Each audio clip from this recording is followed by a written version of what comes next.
I'm really pleasantly surprised by the Book of Pooh Stories from the Heart. This is something I knew I would enjoy to the extent where I really like Winnie the Pooh, so I knew that that would appeal. But it's, it's not the classic animation approach. We do have the puppets, which is fine, but it's not what I grew up with, so I wasn't sure if I'd completely love it. But the approach to narration in this is beautiful. It breaks the fourth wall with the narrator, which I absolutely love. And we get a whole series of stories giving each of the characters a time of their own to shine, and I just think it's beautiful.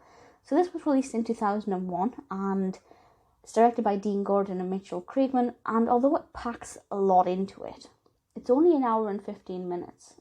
And that allows us to cover, 6 separate stories, as well as the main story, of course, which is where the toys are all in Christopher Robin's bedroom, waiting for him to come home from school. And while they're waiting, they decide to have a look through his storybook. And Christopher Robin has bookmarked his favourite stories about each of the toys. And they decide, with the help of Mr. Narrator, voiced by Roger Jackson, to tell these stories. And then, of course, we get to see these stories come to life on screen. And I really like the fact that they decided not just to tell random stories about the toys, but that, Pooh has his own story, Piglet has his own story, Tigger has his own story. It gives each of them a chance, even Eeyore does, and let's face it, Eeyore's often overlooked.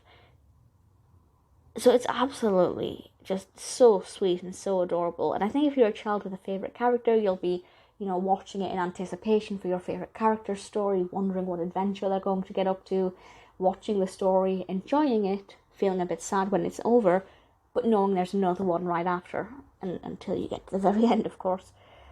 And I think they're really sweet. The stories all have little morals, of course. There is one that I actually remembered, and I don't know why, and I'm not going to go into any detail about any of the actual stories, and I don't want to spoil it, but I really remembered the one about Pooh Bear going on an adventure. I'm not sure how, because I don't remember having ever seen this. So I don't know if the story was told elsewhere, but I liked that one quite a lot.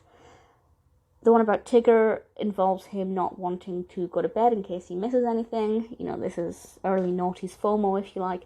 And the message there is go to sleep. So if you have a young child who doesn't want to go to bed, maybe this story can help them.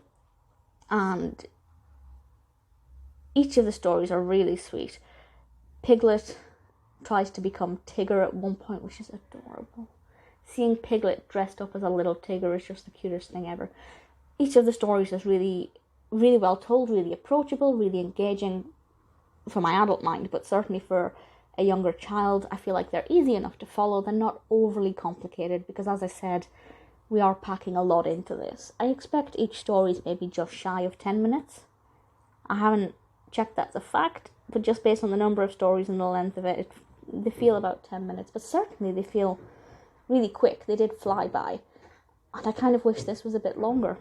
It's absolutely adorable. If you're a fan of Winnie the Pooh, give it a watch. It's cute, it's fuzzy, it's everything a good narration should be. I feel like it will appeal to children of any age and any background. It's got a little something for everybody in it.